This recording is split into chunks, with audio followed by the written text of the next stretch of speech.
Kereisos Daf Yud Aleph Agud Chodesh Chodesh Elul. Says the Mishnah, there's many differences between a shivcha charufa and all other arayos in the Torah. Shivcha charufa is either a slave woman who is a non-virgin at the time when she was over, or it means that she's a slave who is half a slave and half completely Jewish. That is, if she had two masters and one released her, the one that released her created here 50% Jew.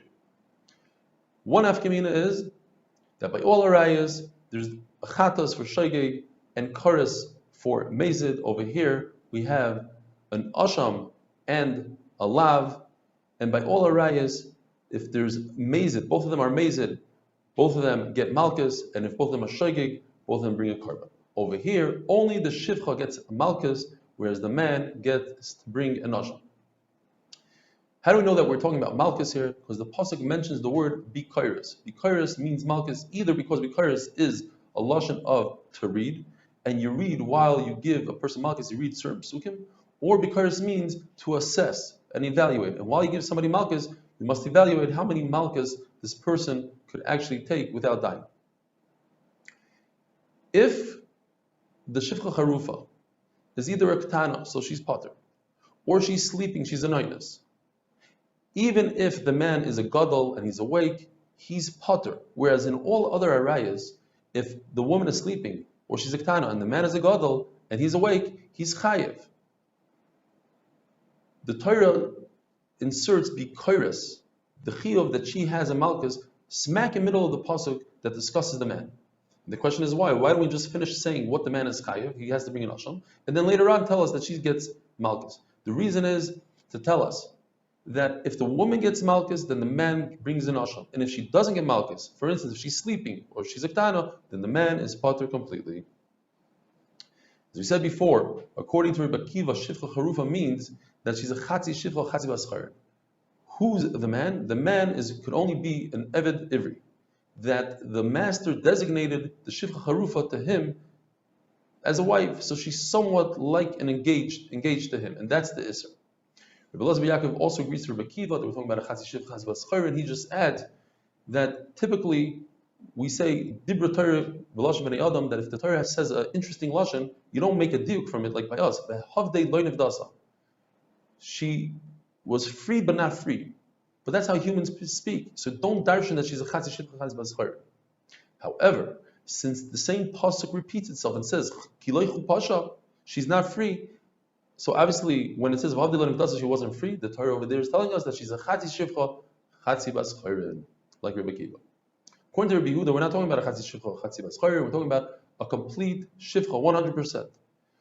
Kiloichu pasha is referring to the eved. She's not free, but the eved ivri is free, because all eved ivris, even though they're working now, they're enslaved, they're still considered free because in a few years they're going to be set out free. According to Acherim, you're right. Dibra Torah v'lashon b'nei adam, we're talking about a complete shivcha. Kileichu pasha is not referring to her, since it can't be referring to her. Kileichu pasha. Let's put it somewhere else, and it's referring to Eved Knani. Eved Knani is not free, and we're talking about that she is assigned to the Eved Knani. That's the person that she's married.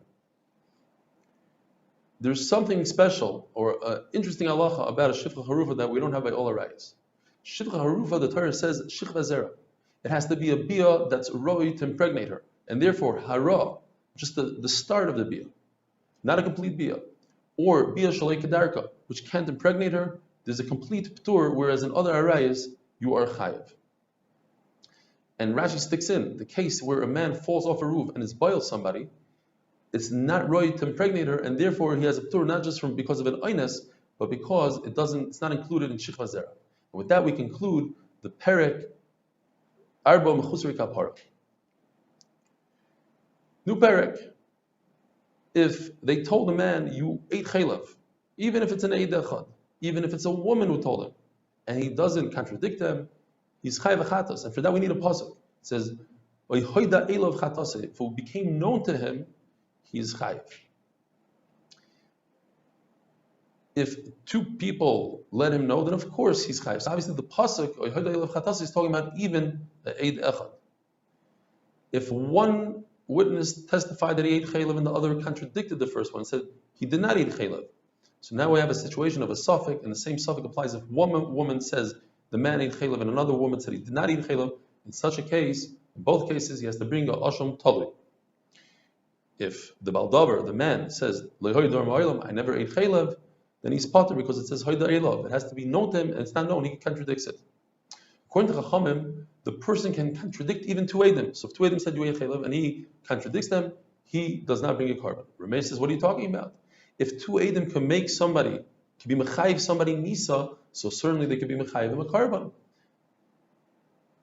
If a person ate two kereisos, two shiurim of one type of isser, let's say of chaylev, and it was in one halama, in one awareness, he's chayiv one carbon.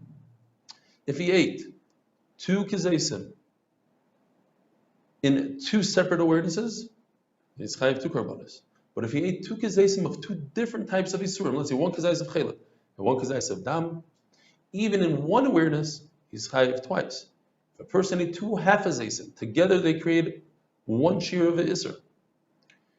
And it was in one halama and it was one isser, a half a kereisos of chaylev and a half a kereisos of chaylev in one awareness, he's chayiv one. But if it was two isurim, a half a kereisos of chaylev and a half a kereisos of dam, he's potter.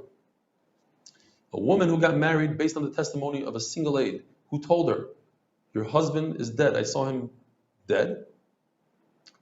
And in such a situation, she needs a special heter from Bezdin, and she got married based on that testimony, and later on her husband shows up, she must divorce her husband and the new husband.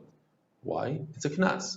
The only reason we allow her to get married is because Isha Daiko Minzabah, a woman is careful to get married. She knows that if she gets married with the wrong testimony, they will force her out of both marriages. Therefore, she's concerned about the knas, and she's very careful. So we have to make a knas.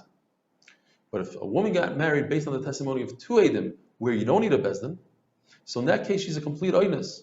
Oinus b'Yisrael shari, and if her husband shows up, she doesn't have to get divorced from him. Have a wonderful day.